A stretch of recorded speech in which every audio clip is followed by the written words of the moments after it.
सरकार शिक्षा क्षेत्र पे काम करे, सरकार पर्यावरण पे काम करे, सरकार बेरोजगारी पे काम करे, सरकार किसानों पे काम करे, सरकार वंचितों पे काम करे, सरकार दलितों पे काम करे, लेकिन सरकार क्या कर रही? केवल और केवल पुष्प वर्षा कर रही, केवल और केवल अपना हित साधने के लिए, और हिंदू और मुस्लिम के बीच में कैसे खाई बढ़ाए और अपना उल्लू सीधे करे। यही काम अंग्रेज करके गए, यही काम ये कर रहे, यानी कि सफेद अंग्रेज चले गए, ये काले अंग्रेज आ गए। तुमने तब भी नहीं समझा था, तुम अब भी नहीं समझ रहे, तब भी तुमने देश का बेड़ा गर्क करा। तुमने हिंदू मुस्लिम के उसको लेकर देश के दो टुकड़े करवा दिए, और आने वाले समय में धीरे धीरे फिर देश का बेड़ा गर्क हो रहा। समझ लो, बचा लो अपने आप को, बचा लो देश के अस्तित्व को, बचा लो अपनी आने वाली पीढ़ी को, बचा लो, अदरवाइज ऐसे ही तुम बर्बाद होते रहोगे। डॉक्टर कुलदीप मलिक पूरी गंभीरता से इस बात को कह रहा। गांव भी कांवड़ क्षेत्र में आता है और वहां पे कांवड़ यात्रा के दौरान पुष्प वर्षा होती है हेलीकॉप्टर से, लेकिन आज मुस्लिमों का त्योहार, सबसे बड़ा त्योहार है ईद, और ईद पर एक भी पुलिस अधिकारी ने, किसी ने एक जगह भी कहीं पुष्प वर्षा नहीं की। क्या कहेंगे? देखिए चौधरी साहब, बहुत ही गंभीर बात मैं जो है आपको इसी संबंध में बता रहा, और खास तौर से हिंदुस्तान के लोग इस बात को समझे। भाई आप समझदार है,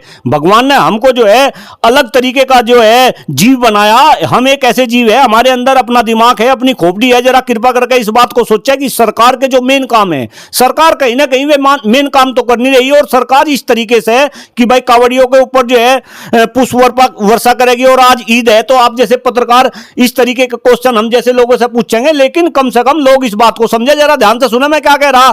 कल मैं मुजफ्फरनगर के अंदर था, मुजफ्फरनगर से मैं शामली पहुंचा, शामली में एक विद्यालय में पहुंचा। जब मैं एक विद्यालय में पहुंचा तो वहां पे मुझे एक कर्मचारी मिला, सफाई कर्मचारी था। उस सफाई कर्मचारी ने मुझे देखते ही सार पहचान लिया। उन्होंने बोला आप तो वही मुच्छे वाले प्रोफेसर हो जो शिक्षकों की बात उठाओ जाओ। उन्होंने मुझे कहा जी आप एक बात उठाओ। नुको मैं यहां सफाई कर्मचारी हूं, मेरी तनख्वाह 40,000 रुपए है, लेकिन यहां पे जो शिक्षक काम कर रहे हैं, जो वित्तविहीन के शिक्षक है, जो पीटीए के शिक्षक है, वे मात्र 8,000 रुपए में काम कर रहे। यानी कि मैं अनपढ़ आदमी जो कभी पढ़ा नहीं, मुझे तो जो है सरकार 40,000 रुपए दे रही, और जो शिक्षक है, जो राष्ट्र निर्माता है, जो इस देश को बढ़ाने का काम कर रहे, वे शिक्षक 8-10 हजार रुपए में यहां काम कर रहे। उस कर्मचारी की आंखों में आंसू थे ये बताते हुए, और उसने कहा कि सर चूंकि आप मीडिया में रहते हैं, आप शिक्षकों की बात करते हैं, शिक्षा क्षेत्र की बात करते हैं, प्रबंधकों की बात करते हैं, आप मेरी ये बात मीडिया के माध्यम से उठाओ। तो ये सरकार का काम है, सरकार शिक्षा क्षेत्र पे काम करे, सरकार पर्यावरण पे काम करे, सरकार बेरोजगारी पे काम करे, सरकार किसानों पे काम करे, सरकार वंचितों पे काम करे, सरकार दलितों पे काम करे।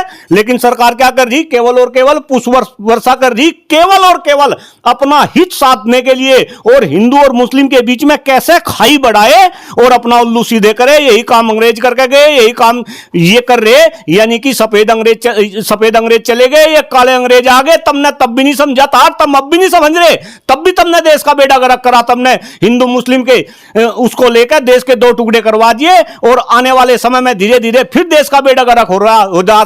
समझ लो, बचा लो अपने आप को, बचा लो देश के अस्तित्व को, बचा लो अपनी आने वाली पीढ़ी को, बचा लो, अदरवाइज ऐसे ही तुम बर्बाद होते रहोगे। डॉक्टर कुलदीप मलिक पूरी गंभीरता से आज इस बात को कह रहा। मलिक साहब ने गंभीरता से बहुत सारी बातें कह दी। आप इनकी बातों से कितना इत्तेफाक रखते हैं? देखिए, ये बीजेपी वो पार्टी है जो 2014 में जब सरकार में आए थे, जो इन्होंने वायदे किए थे, एक भी वायदा पूरा नहीं किया है। इन्होंने कहा था बहुत हुई महंगाई की मार, अब की बार मोदी सरकार। अरे भाई कहाँ गई मोदी सरकार? जो है देख लो आप, ये सिलेंडर 400 का आता था, फिर 1000 का कर दिया, अब आज वो मिल भी नहीं रहा है। ऐसे ही शिक्षा के लिए कहा था इन्होंने, जो है जाने क्या क्या वायदे किए थे। हर कमिश्नरी पे एक नई यूनिवर्सिटी होगी, सेंट्रल यूनिवर्सिटी होगी, इतनी स्कॉलरशिप देंगे, सारे बातें इनकी हवाबाजी निकल गए। तो ये अच्छे दिनों की बात भी तो कही थी, अच्छे दिन हैं। अरे अच्छे दिन तो छोड़ो साहब, हमारे वो पुराने दिन ही लौटा दो आप। जो है हम तो वही उन्हीं दिनों में जी लेंगे। 400 रुपए का जो सिलेंडर आता था वो 1000 का कर दिया, अब 1000 रुपए में भी नहीं मिल रहा है। तो ये तो वो लोग हैं कि इनकी बातों पर यकीन नहीं किया जा सकता। देश की जनता अच्छे से समझ ले, ये कहते कुछ है, करते कुछ है, होता कुछ है और दिखता कुछ है। अनुनिश यादव, अच्छे दिन तो गायब हो गए। अच्छे दिन तो 2014 से पहले हुआ करते थे। कभी सिलेंडर के लिए इतनी मारामारी नहीं रही, इतनी बेरोजगारी नहीं रही, इतनी महंगाई नहीं रही, और इतना हिंदू मुस्लिम के नाम पे नफरत नहीं परोसी गई।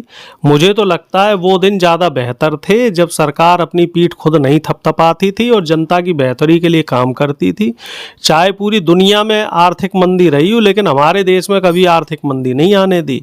चाहे पूरी दुनिया में किसी भी चीज़ की किल्लत रही हो, लेकिन हमारे देश में कभी भी ना तो काला बाजारी को बढ़ावा दिया गया, और ना देश में जो देश का गरीब है, मध्यम वर्ग है, उसके हितों की अनदेखी की गई। जिस तरीके से बीजेपी ने पिछले 12 साल में पूंजीपतियों को बढ़ावा दिया है, काला बाजारी बढ़ाई है, महंगाई बढ़ाई है, भ्रष्टाचार बढ़ाया है, वो अपने आप में एक नया कीर्तिमान लिखने जा रहा है। और आने वाली जो सरकारें आएंगी, जो आगे युवा पीढ़ी आएगी, तो वो देखेगी कि कितनी निकम्मी, भ्रष्ट और आम जनता का खून चूसने वाली सरकार। मलिक साहब, आपको लगता है अच्छे दिन है?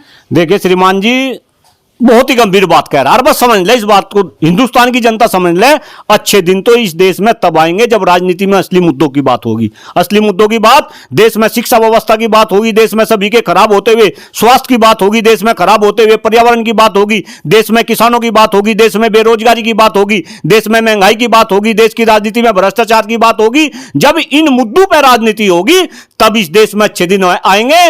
और जब तक इस देश में नकली मुद्दों की बात होती रहेगी, जाति की, धर्म की, संप्रदाय की, मंदिर की, मस्जिद की, इस देश में कभी भी अच्छे दिन आने वाले नहीं हैं। बल्कि देश की जनता ऐसे ही लुटती आई थी, ऐसे ही लुट रही है और आगे भी ऐसे ही लुटती रहेगी। तो अच्छे दिन लाने हैं तो आपको कहीं ना कहीं देश की राजनीति में असली मुद्दों की बात करनी है।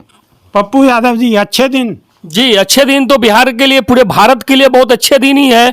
इसलिए अच्छे दिन है कि अच्छे दिन सिर्फ भाजपा वालों के लिए हैं, आम जनता के लिए अच्छे दिन नहीं है।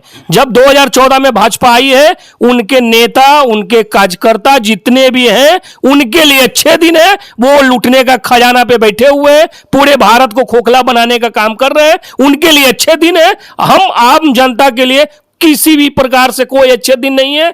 जो कि अभी कोरोना महामारी देख लिए हम लोग, ये भी अच्छे दिन का ही सुपुत्र है। हम लोग अभी गैस का महामारी देख रहे हैं, ये भी अच्छे दिन का ही है। तो अच्छे दिन आम जनते, गरीब आदमी के लिए ही है। बाकी भाजपा लोग जो बैठ गए हैं जगह पे, वो लूटने के काम कर रहे हैं, उनके लिए इससे अच्छे दिन कभी जिंदगी में ना आए हैं, ना आएंगे। बिल्कुल, सबका बहुत बहुत धन्यवाद।